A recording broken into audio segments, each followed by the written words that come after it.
अस्सलाम वालेकुम बेटा। बेटा थर्ड वीडियो है मोल्स एंड स्टोइचियोमेट्री की, और ओ लेवल के पास कर रहे थे तो 30 तक कर दिए थे।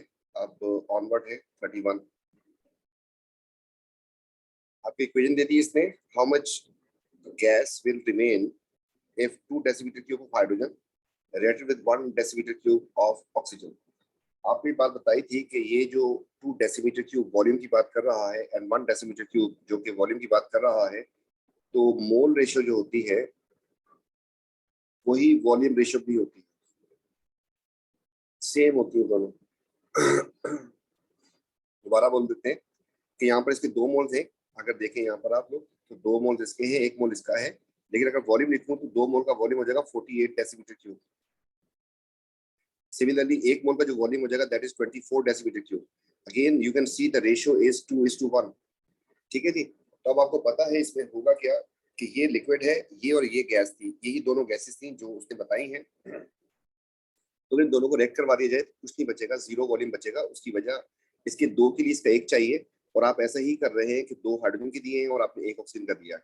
अगर तो कोई चीज ज्यादा होती तो फिर जो है उसका वॉल्यूम बच जाता, और जो प्रोडक्ट बन रही है दैट इज अ लिक्विड, वो गैस है नहीं, तो इसलिए no volume will remain, 0 volume रह जाएगा इसका। तो A is the correct answer. ठीक है, 2 के लिए 1 चाहिए था और आपने भी 2 के लिए 1 ही दिया है, तो 0 वॉल्यूम बचेगा, सब यूज हो जाएगा। What is the mass of 1 mole of carbon?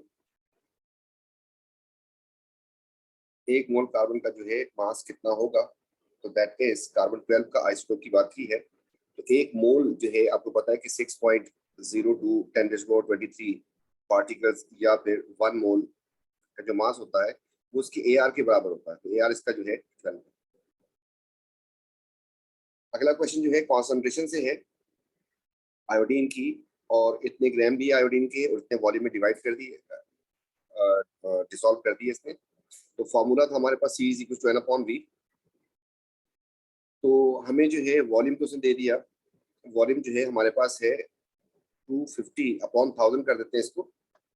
Similarly अगर हम मोल्स की बात करें तो मोल्स हमें चाहिए, उसने ग्राम दिए थे, ग्राम को अगर MR से डिवाइड करते हैं तो हमारे पास मोल्स आ जाएंगे, जिसको मैं यहाँ पर सब्स्टिट्यूट कर दूंगा।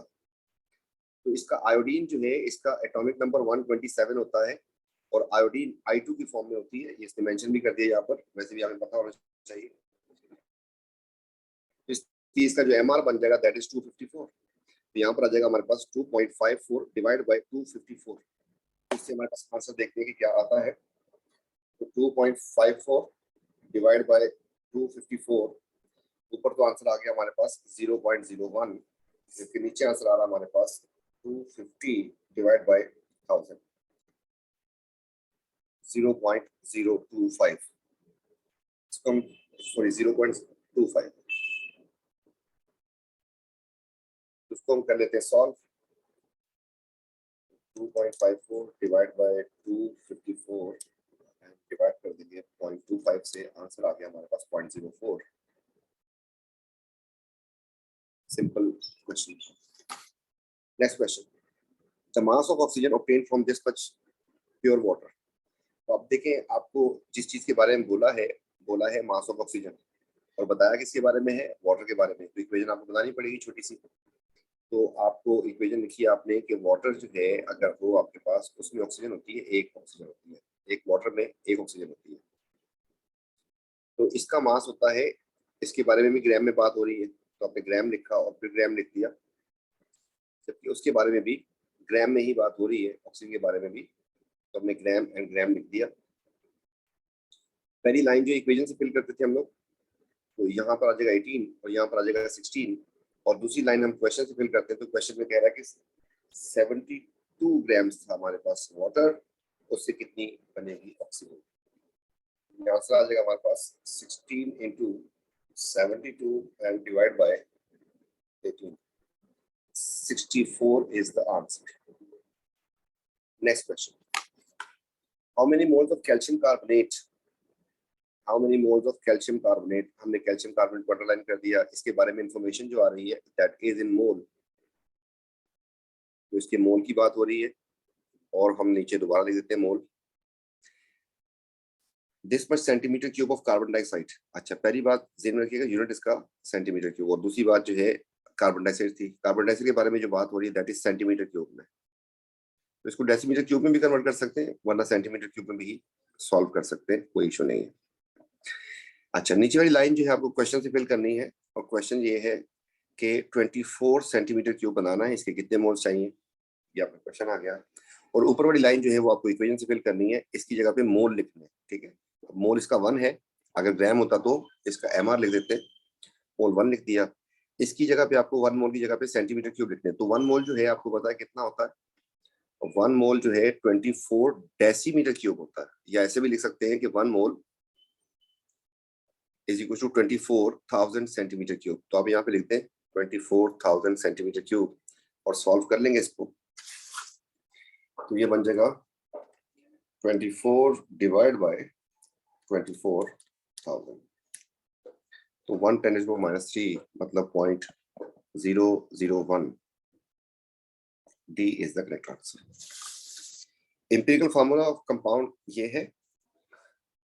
To find the empirical formula क्या चीज चाहिए होती है, तो आपको ये बताया था कि एम्पिरिकल फार्मूला फाइंड करने के लिए, अगर आपको फाइंड करनी होती है तो आपको या तो इनका मास चाहिए होता है या फिर इनकी परसेंटेज चाहिए होती है। तो डेंसिटी नहीं चाहिए, परसेंटेज कंपोजिशन ऑफ कंपाउंड ये चाहिए होता है आपको, और इससे जो है आप फिर सॉल्व कर देते हैं इसको। The ratio of number of molecules, इतने gram gaseous chlorine to number of molecules 2 grams of hydrogen, ratio क्या होगी? बेटा जो मॉलिक्यूल की रेशियो होगी वही मोल रेशियो होगी ना, क्योंकि एक मोल जो होता है उसमें 6.02 एक्सपोनेंट 23 पार्टिकल्स होते हैं, मॉलिक्यूल्स होते हैं। तो अगर आप कहीं पे इनको मॉलिक्यूल कंपेयर करेंगे, एक्चुअली मोल को कंपेयर कर रहे हैं, तो मोल जो है इनके सेम करने के लिए हमने यहाँ पे लिख दिया क्लोरीन, और फिर हमने लिख दिया यहाँ पर हाइड्रोजन। तो क्लोरीन जो है आपको पता है कि ईन लिखा हुआ है, तो ये जो है गैसियस क्लोरीन मतलब Cl2 की बात हो रही है, एंड गैसियस हाइड्रोजन इसका मतलब H2 की बात हो रही है। तो हम कर लेते हैं इसको, इसका एमआर इसके नीचे लिख दिया, इसका एमआर इसके नीचे लिख दिया। तो हमारे पास ये ग्राम्स थे, सॉरी जो उसने मास दिया है, और इसको हम डिवाइड कर देंगे इनके एमआर से। इसका एमआर जो है 71 होता है, जबकि इसका एमआर 2 होता है। तो इसका जो आपके पास मोल्स आगे 1, इसके भी मोल आगे 1, तो जो मोल रेशियो है वही वॉल्यूम रेशियो है, और वही मॉलिक्यूल की भी रेशियो है। रिलेटिव मॉलिक्यूलर मास इसका फाइंड करना है, तो नॉट एन इशू। कॉपर पूरा जो है, कॉपर 64 होता है, पूरा सल्फेट जो है ये 96 होता है, एंड एक वाटर जो है 18 होता है, तो 5 × 18 ये बन जाएगा 90। तो ये बन जाएगा आपके पास 90 प्लस 96 प्लस 64, 250। नेक्स्ट क्वेश्चन जो है, पोटेशियम हाइड्रोक्साइड आपको बताया उसने, उसकी कॉन्सेंट्रेशन वॉल्यूम दे दिया उसने, just to neutralise this much centimetre cube of nitric acid. तो पहली बात जो है, ये आपके पास फार्मूला चला गया, डबल कॉन्सेंट्रेशन में टाइट्रेशन का फार्मूला लगेगा यहाँ पर। तो आपको करना क्या है, आपको यहाँ पे लिखना है कि potassium hydroxide and nitric acid की इक्वेशन। आपको पता है कि इसमें एक OH है, इसमें एक H है, रेशियो यही रहेगी, और आगे कंप्लीट करनी आपकी मर्जी है। तो इसमें आपके पास ये बन जाएगा एंड ये बन जाएगा, वरना में रेशियो चाहिए थी, रेशियो मिल गई थी। इसकी कॉन्सेंट्रेशन वॉल्यूम इसके नीचे लिख दें, और इसकी कॉन्सेंट्रेशन वॉल्यूम इसके नीचे लिख दें, और मोल्स जो इसके बैलेंस केमिकल इक्वेशन से आती है। तो पोटेशियम हाइड्रोक्साइड की कॉन्सेंट्रेशन जो है दैट इज 1.0, उसका वॉल्यूम जो था वो 15 था, एंड इसके मोल्स कितने आ रहे हैं आपके पास इक्वेशन में फाउंड। दूसरे की कॉन्सेंट्रेशन आपको फाइंड करनी है, डेविड आपका वॉल्यूम कितना था 20, इसके मोल्स आपके पास इक्वेशन से आ रहे हैं कितने 1। इसको हम सॉल्व कर लेंगे। यही क्वेश्चन जब उधर थ्योरी में आता है तो 3 मार्क का होता है, ठीक है। तो यहाँ पर MCQ है, तो इट्स क्वाइट सिंपल, इस तरीके से इसको सॉल्व कर लेंगे। अब आपके दिल में ख्याल आएगा कि सर आपने जो है इसको 1000 से डिवाइड नहीं किया, तो बेटा मैंने यहाँ पे भी 1000 से डिवाइड नहीं किया, और आपको बताया था कि ये कैंसिल हो जाएगा, इसमें इसलिए नहीं किया मैंने, ठीक है। आपके पास डायरेक्ट आंसर आ जाएगा इससे, और अगर करना है तो कर दें, और मैथ्स में वो वैसे ही कैंसिल हो जाएगा, आप लोग खुद उसको कैंसिल कर सकते हैं, ये कट जाएगा आपके पास। तो ये बन रहा है 15 डिवाइड बाय 20 0.7 0.75 ये आपका आंसर आ गया। Next question, what does this equation indicate? ये इक्वेशन क्या शो कर रही है? ये कह रही है कि 2 atoms of hydrogen combine with 2 atoms of oxygen. ऐसा तो नहीं हो रहा, इसकी असल में 4 एटम्स की अगर बात करें तो 4 एटम इसके हैं और 2 एटम इसके हैं। तो ये वाली बात जो है, पहली वाली स्टेटमेंट जो है इस पे बैठ रही है। तो ऐसा तो नहीं हो रहा कि 2 के साथ 2, ये तो शो नहीं कर रही, हटा दें इसको। 2 grams of hydrogen combined with 1 gram of oxygen. अच्छा, अब हाइड्रोजन का अगर एमआर निकालूं 2 मोल का, तो ये बन जाएगा 1 मोल हाइड्रोजन का 2 ग्राम होता है, तो ये बन जाएगा आपके पास 4 ग्राम। और 1 मोल ऑक्सीजन का जो बनेगा आपके पास, वो बनेगा 32 ग्राम। तो ये वाली बात भी बिल्कुल ठीक नहीं है कि उसने कहा कि 2 ग्राम से 1 ग्राम। असल में 4 से अगर 32 है तो 2 से आपके पास 16 ग्राम होना चाहिए। ये वाली बात भी गलत हो रही है, ये भी क्रॉस हो जाएंगे। 2 moles of steam can be obtained from 0.5 moles of oxygen. Next वाले पार्ट में इसको हम करते हैं सॉल्व। तो ये कह रहा है कि 2 मोल स्टीम के बनेंगे, यदि 2 mole steam from 0.5 moles of oxygen. यहाँ तो 1 मोल ऑफ ऑक्सीजन आ रहा है, इससे 2 बनते हैं 1 से, तो ये वाली बात भी गलत होगी। 2 moles of steam can be obtained from 1 mole of oxygen, ये वाली बात सही है कि 2 मोल ऑक्सीजन के बनेंगे, स्टीम के बनेंगे 1 मोल ऑक्सीजन से। तो D is the correct answer. Next question, ये मोल विदाउट इक्वेशन से क्वेश्चन है। Same mass this much moles of copper atoms. अच्छा, तो आप निकाल लें इसको कि 1 मोल जो है, पहले इसका मास निकाल लें, फिर उसके बाद हम मास मैच करेंगे किसका मास हो रहा है। तो यहाँ पे मोल दे दिया है और सेम मास की बात की है, तो हमारे पास मोल एंड मास का रिलेशन चल रहा है। इसका 0.25 मोल्स है, इसका मास कितना होगा? और मोल के नीचे मोल लिखें और ग्राम के नीचे ग्राम लिखें, या मास अपॉन एमआर वाला फार्मूला भी यूज कर सकते थे यहाँ पे। तो एक ये आपके पास इंफॉर्मेशन से, इंफॉर्मेशन में 1 मोल इसका, और कॉपर के लिए बन जाएगा 64। तो इसका मास बन जाएगा 64 इंटू 0.25, तो आंसर आ रहा है 16। अब चेक करना है इनमें से 16 किसका बन रहा है। ठीक है जी, ऑक्सीजन होता है O2 और सल्फर डाइऑक्साइड होता है, आपको पता है इसका, ऑक्सीजन का एमआर हो जाएगा 32। सल्फर डाइऑक्साइड जो है SO2 होता है, इसका एमआर हो जाएगा 64। मैं इस तरीके से लिखता जा रहा हूँ। वाटर जो है उसका मास होता है 18, सबको पता है। ऑक्सीजन एटम्स बोल दिया इसने, 2 मोल्स ऑफ ऑक्सीजन एटम्स, तो हम इसको ले लेंगे अब 16। एटम बोला, अगर ऑक्सीजन बोलता तो फिर बोले। तो शुरू करते हैं, इसको इससे मल्टीप्लाई कर दें 0.5 से, तो देखते हैं कि कितना बनता है। ये ऐसा क्यों कर रहा हूँ, ये इनका एक्चुअली एमआर है और हमें जो है मास निकालना था। तो हम एक फार्मूला था हमारे पास, mole is equal to mass upon MR, वो वाला यूज कर सकते हैं। तो मास निकालने के लिए आपको मोल इंटू एमआर करना था, उसको यूज कर रहा हूँ यहाँ पर। तो इसका आंसर आ गया मेरे पास 16 और मेरा आंसर इसका मैच कर गया, तो पहले ही आंसर हो गया। दूसरों को अगर चेक करें तो इसका 64 ही आएगा, 1 से मल्टीप्लाई हो रहा है। इसका 18 इंटू 1.5 करना पड़ेगा, तो मतलब 27 बन जाएगा। सिमिलरली इसको हम 2 से मल्टीप्लाई कर रहे हैं तो ये बन जाएगा आपके पास 32। तो A is the correct answer. 1 mole of magnesium dissolved in excess of ethanoic acid, how many moles of hydrogen will be produced? तो इसमें आपको बैलेंस केमिकल इक्वेशन चाहिए थी, बाकी तो काफी आसान था। इथेनोइक एसिड जैसे HCl होता है ना, HCl, अगर इसमें से मैं हाइड्रोजन आयन को निकाल दूं तो Cl पे चार्ज क्या आएगा? -1 आएगा। इस तरीके से इसमें सिर्फ ये वाला हाइड्रोजन हटता है। अगर इसको मैं डिसॉल्व करूं पानी में तो इससे आपके पास ये बन जाएगा CH3COO negative and H positive. इस पे भी चार्ज कितना आएगा? -1 आएगा। तो आपका रिएक्शन करवा रहे हैं मैग्नीशियम से, तो यहाँ पे आपने लिखा मैग्नीशियम और इथेनोइक एसिड का जब रिएक्शन होगा तो अब जो है आपके पास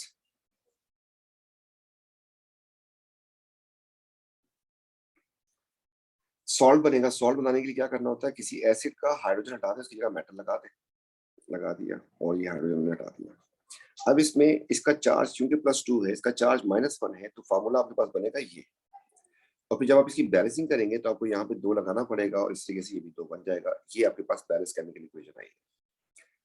अब वो कह रहा है कि 1 मोल ऑफ मैग्नीशियम, मैग्नीशियम जो है आपने यूज किया है, और ये जो है इसका एक्सेस जो उसकी एक्सेस पे तो डिपेंड ही नहीं करता, इसके ऊपर ही करेगा। तो अगर इसके बारे में इंफॉर्मेशन मोल में है तो मैंने लिख दिया कि मोल एंड फिर नीचे एक दफा दोबारा लिख दिया mole. How many moles of hydrogen produce, तो हाइड्रोजन की तरफ चले जाते हैं, बैलेंस केमिकल इक्वेशन है, उसके मोल्स पूछे हैं तो हमने इसके भी मोल लिख दिए और मोल लिख दिए। अब ऊपर वाली लाइन जो आपको पता है कि फिल करते हैं किससे, इक्वेशन से। इसके मोल लिखने हैं, 1 लिखा, इसका भी मोल लिखना है, 1 लिख दिया। अब जो है वो कह रहा है कि how many moles of hydrogen will produce, तो यहाँ पे आएगा क्वेश्चन, आपने मैग्नीशियम में कितने मोल्स यूज किए थे, आपने मैग्नीशियम के मोल्स यूज किए हैं 1, तो 1 से बनेगा 1, आंसर आ गया, सिंपल सा। ठीक है, वैसे जुबानी भी कर सकते देख के इक्वेशन में, क्योंकि उसने मोल चेंज नहीं किए थे। 43 compound Y only substance, the only substance formed when 2 volume of dry ammonia gas react with dry carbon dioxide, both volume less. अच्छा, the compound only substance formed when 2 volume of dry ammonia, मतलब 2 मोल ammonia, आप लिखते हैं 2 मोल, volume बोला है तो mole ratio same होती है, react with 1 volume of carbon dioxide, इससे क्या बनेगा आपके पास। तो आपके पास कार्बन जो है ये होना चाहिए, और जो है इसको देख लेते हैं अभी फिर। इसको मैं कंबाइन करके लिखने जा रहा हूँ, इनको अगर मैं मिला दूं तो मेरे पास बन जाएगा, वैसे तो कोई भी कंपाउंड मुझे अमोनियम जो है कार्बन या यूरिया बन सकता है। तो N2 हो गए आपके पास, H6 हो गए, C1 है, NO2, ये इनसे बनेगा। तो इसमें आते हैं हमारे पास N है 2, H है 8, काट दो इसको, उसमें 6 होने चाहिए थे। इसमें मेरे पास N है 2, H है 6, C है 1 और O है 2। ये फार्मूला इसके साथ एग्जैक्टली मैच कर गया, ये आंसर हो गया आपके पास। और बाकियों में मैच नहीं कर रहा होगा, इसमें आपको नजर आ रहा है कि ऑक्सीजन इसमें 1 है और हमारे पास 2 थे, इसमें भी ऑक्सीजन 2 है, इसको भी जोड़ के लिख देते हैं। तो N2 है हमारे पास, H8 हो गए, इस वजह से भी गलत हो गया है। ठीक है, 44 the MR of oxygen is this and the sulfur is this, what is the formula of sulfur। माशा, ऐसा क्वेश्चन पहले भी आया, सल्फर लिख दिया, ऑक्सीजन भी लिख दिया। ऑक्सीजन 2 होता है, और ये बात कि 2 क्यों होता है इसको हम देख लेते हैं। The MR of oxygen is 32, the MR of sulfur is 10। Oxygen का 32 MR होता है, इसका 256 होता है। ऑक्सीजन में अगर मैं इससे डिवाइड कर दूं, इसके आर से 16 होता है, इसको मैं इसके आर से डिवाइड कर दूं तो 32 होता है। इसका आंसर मेरे पास 2 आएगा, इसीलिए O2 लिखा होता है O2 की फॉर्म में होता है, उसने लिखा भी हुआ है। इस तरीके से इसको जब डिवाइड करूंगा तो इसका आंसर मेरे पास आ रहा है 8। इसका मतलब कि सल्फर फिर S8 की फॉर्म में करता होगा। और वैसे भी काफी आसान था, अगर आप खुद सोचें कि 256 पे जाना है और सल्फर जो है 32 होता है, तो इसको डिवाइड करें, आपके पास नंबर ऑफ एटम्स आ जाएंगे इसमें। Question number 45 which contain greatest mass of nitrogen. अच्छा, अब इसको एक तो वो है कि आप पूरा पूरा फार्मूला लगाएं, दूसरा हमारे पास एक छोटा सा रास्ता भी है जिसको हम यूज कर सकते हैं। तो जिसके असल में मोल ज्यादा होंगे उसके फिर मास भी ज्यादा होगा उसमें नाइट्रोजन का। तो मैं यहाँ पे नाइट्रोजन की काउंटिंग करने जा रहा हूँ कि इसमें नाइट्रोजन के एटम्स कितने हैं। तो पहले वाले में 2 हैं, दूसरे वाले में भी 2 हैं, तीसरे वाले में 3 हैं और चौथे वाले में भी 2 हैं। ठीक है जी, नाइट्रोजन के एटम्स निकाल दिए मैंने। लेकिन उसने यहाँ पर क्या किया कि कंपाउंड का जो मोल्स थे वो चेंज किए हैं। अब जितने मोल्स होंगे उतने एटम्स के साथ हिसाब किताब चलेगा। तो इसको मैंने 0.5 से मल्टीप्लाई कर दिया, इसको मैंने 1 से कर दिया, इसको मैंने 1.5 से कर दिया, इसको मैंने कर दिया 2 से। अच्छा, अब जो है इसका आंसर बन जाएगा मेरे पास 1, इसका आंसर बन जाएगा मेरे पास 2, इसका आंसर मेरे पास बन जाएगा 4.5, जबकि इसका आंसर मेरे पास बन जाएगा 4। तो सी इज द करेक्ट आंसर। क्योंकि इसके अगर मोल ज्यादा है तो आपने करना क्या था, आपने हर किसी को 14 से मल्टीप्लाई करना था, मास आ जाएगा ना, तो वो तो सब में कॉमन है, ये तो सब में कॉमन है, जिसके मोल ज्यादा होंगे उसका मास भी ज्यादा। तो इंशाल्लाह फिर नेक्स्ट क्वेश्चन जो है नेक्स्ट वीडियो में करते हैं। तो तब तक के लिए थैंक यू, अल्लाह हाफिज।